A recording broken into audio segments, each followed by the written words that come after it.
What's going on, ball boys, ball girls? Hope you guys are doing super well. Rocking that Tampa Bay Rays apparel. Absolutely love this shirt from Nike. It's something else. Absolutely love it. Got this off of Fanatics. You probably noticed I did got cleaned up a bit. So welcome in today. Today we're going to talk a news flash, quick little news flash about the minor leagues. We're going to see a lot of changes in 2021, and those changes are going to carry forward into the future. And 2021 is only the start.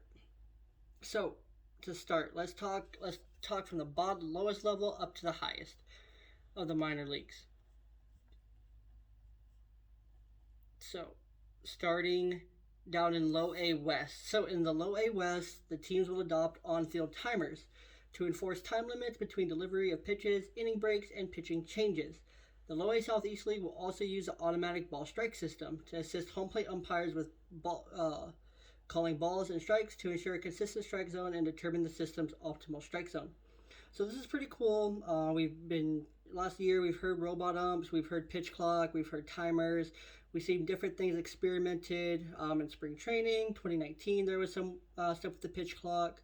2018 as well. So we've seen it kind of coming on and off. I do have a full post over on the website that I will put in the description below on my thoughts on the pitch clock. So you can check that out. And then over in the low A West, they will adopt on-field timers to enforce the time limits between delivery of pitches, inning breaks, and pitching changes. Both low A is going to be using that, but low A Southeast will also have the robot up. So to put it simply, low A will also allow a pitcher to throw a maximum of 2 pickoffs or make 2 step-offs per plate appearance. However, the pitcher can make a third attempt, but it must result in an out or a balk, essentially. So really interesting here to see this. Again, it's more just pace of play, less extra, kind of taking the extra fluff out of it to make it more simple and to make it just baseball. So that we see a lot less of the fluff. So I think low A is going to be quite interesting. When you get to high A, pitchers are required to disengage the rubber prior to throwing to any base, with a penalty of a balk in the event the pitcher fails to comply. So we did see this rule instituted in the Atlantic League in 2019. It resulted in a significant increase in stolen bases and improved success rate.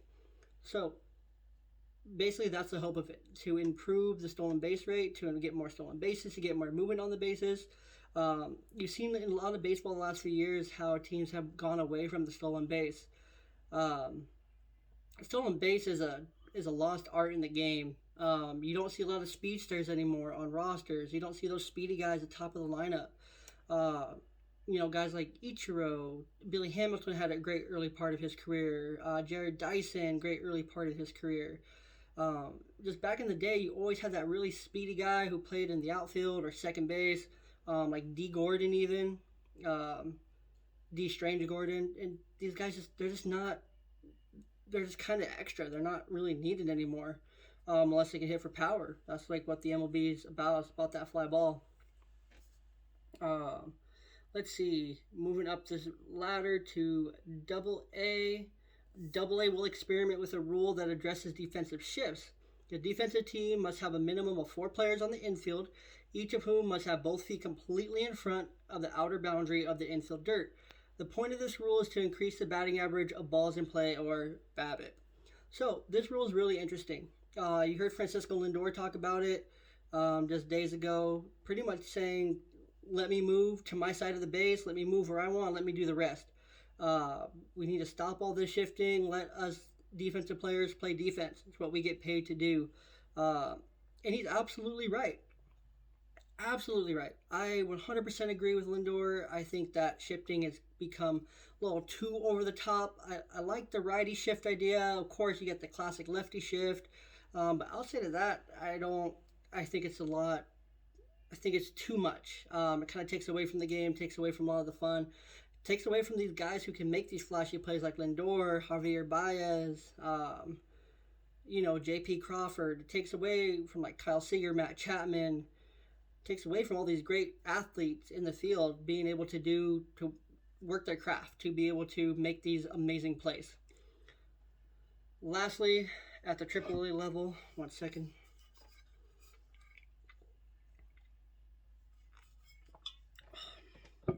Lastly, at the AAA level, um, let's see. AAA The AAA rules will include bases increasing from 15 square inches to 18 square inches. The rule should reduce collisions on the bases at like first base, second base, third base, on like slides, because you have that little bit of extra, and it should increase stolen base success. Again, kind of bringing that back into the game. Um, AAA obviously probably got the best of it. I don't see this rule as anything crazy. It's been experimented. It's going to be an experiment, especially at that high AAA level, to see teams, um, which kind of leads me to my next point.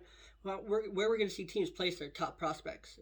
For example, the Mariners. Their infielders are pretty good, are pretty stacked. They don't really have anyone down that AAA level who is a high upside prospect around the infield, more so in the outfield. So this isn't really going to affect them. Um, but you get to pitchers, down in that AA level. You're going to see a lot of teams like to put their high prospect pitchers at AA and then kind of take them to AAA, see how they do, adjust, things like that.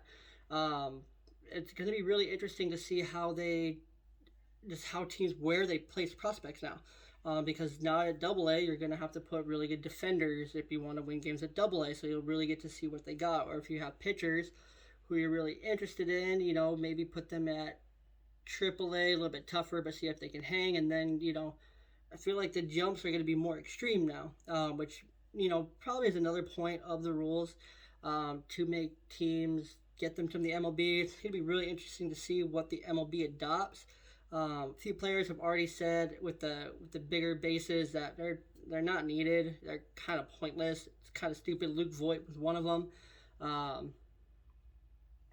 Essentially kind of makes it harder on those pickoff moves to get the guy out because there's less distance. They're closer to the next base by 6 square inches on the base pass essentially. So it's really interesting to see how all this will actually play. So I'm going to be watching a lot more minor league baseball myself. So basically the end statement from the MLB, consistent with the preferences of our fans, the rule changes being tested are designed to increase action on the base pass, create more balls in play, improve the pace and length of games, and reduce player injuries. The statement reads, some of the changes include, and then the ones I just told you. So, should be a really interesting season at AAA. Just a couple more. Was one other thing I want to touch on just while we're right here. I talked about the new ball, the difference. Left-handed pitcher Blake Snell has given us some insight. Most notable name I've seen so far. He gave us some insight. He said, the laces are thicker, allowing me to dig my nails in while throwing my curveball, which, of course, helps with grip, the spike, the angle, the spin, everything like that. So essentially helping pitchers with some of their more spinny pitches. Also, fly balls don't carry as much, which was kind of the whole point. We've still seen home runs getting launched, but they're not, as you're watching a lot of those highlights, they're not clearing the fence by much as they were last year. Usually they're soaring, and now they're just clearing the fence by about 10, 15 feet, which is really interesting. I think it's really interesting to see how it's affecting baseball so far. I'm not noticing a huge difference. We're still seeing some pretty outlandish games. We're not seeing any complaints. It's been pretty quiet, but baseball's been pretty quiet. Of course, heading into labor negotiations, both sides are, of course, going to try to be as quiet as possible to keep their hands close to the vest. But other than that, guys, that's all I got. I do want to give a shout out to one of our new sponsors, Coldest Water. The thing right here was voted best water bottle by Business Insider, Men's Health, a bunch of other magazines, 2017, 18, 19, and I don't know if 2020 came out yet.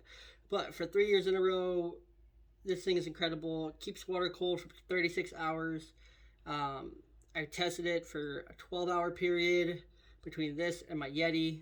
This held the ice with barely any melt, while the Yeti melted quite a bit of the ice and just doesn't look as cold. It tastes colder. It's better. It's so nice looking. They're nice. They're nice. They have kids line. They have ice packs. They have all sorts of great products over at the Coldest Water, and you can save 10% off your order using code BALLBOY10. Again, that's code BALLBOY10. Use that at checkout. Save yourself 10%. Support the blog. Support the podcast. Support the YouTube. Other than that, guys, thank you so much for tuning in. Until next time.